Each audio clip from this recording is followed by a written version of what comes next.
This is the largest global government summit. We have over 139 government here. If you want to advise government official to be ready for the future, what is three things or three advice you'll give them? Well, I think the first bit of advice would be to really pay close attention to the development of artificial intelligence. I think we need to just be very careful in how we adopt artificial intelligence and to make sure that researchers don't get carried away. Because sometimes what happens is a scientist can get so engrossed in their work, they don't necessarily realize the ramifications of what they're doing. So I think it's important for public safety that governments keep a close eye on artificial intelligence and make sure that it does not represent a danger to the public.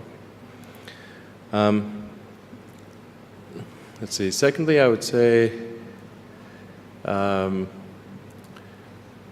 we do need to think about transport in general. And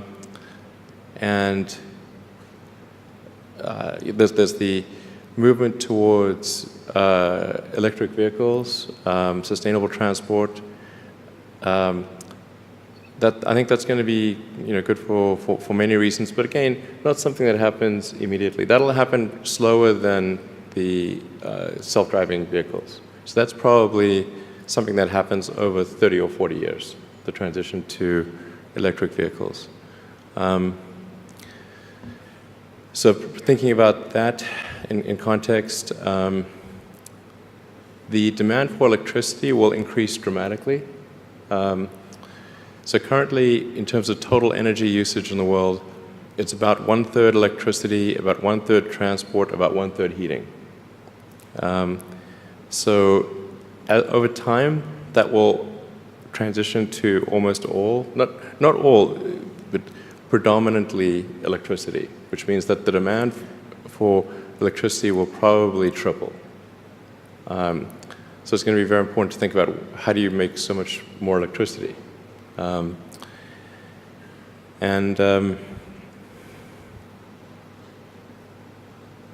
Seem they have an easy job. That's it. There's no more challenges for them.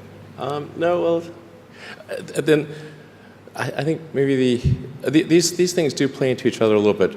But what to do about mass unemployment? This is going to be a massive social challenge. And I think ultimately we will have to have some kind of universal basic income. I don't think we're going to have a choice. Universal basic income. Universal basic income. I think it's going to be necessary. So it means that unemployed people will be paid across the globe. Yeah. Because there is no job, robot is taking over. There will be fewer and fewer jobs that a robot cannot do better. Okay.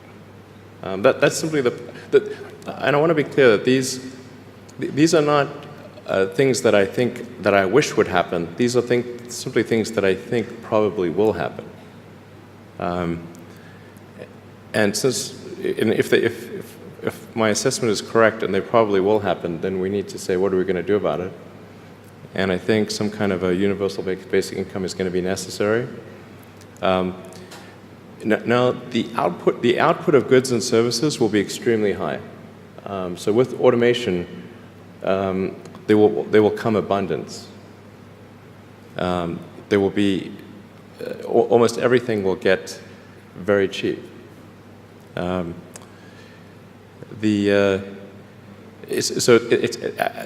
think we'll just end up doing a universal basic income. It's going to be necessary. The harder challenge, much harder challenge, is how do people then have meaning? Like a lot of people, they derive their meaning from their employment. So if you don't have, if you're not needed, if there's not a need for your labor, what's the meaning? Do you have meaning? Do you feel useless? That's a much harder problem to deal with. And then how do we ensure that the future is going to be the future that we want, that we still like?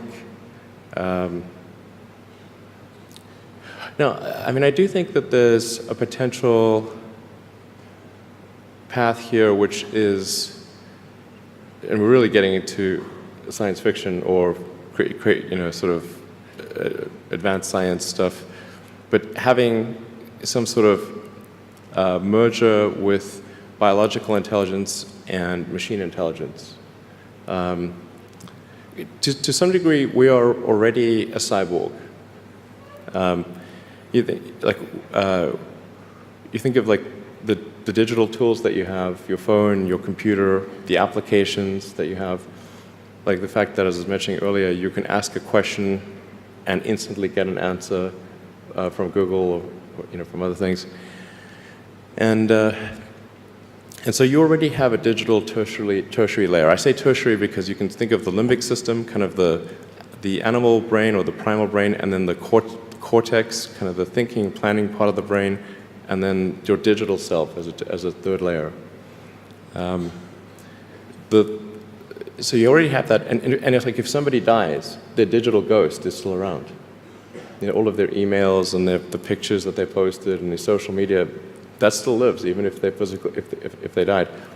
So over time, I think we'll probably see a closer merger of biological intelligence and digital intelligence.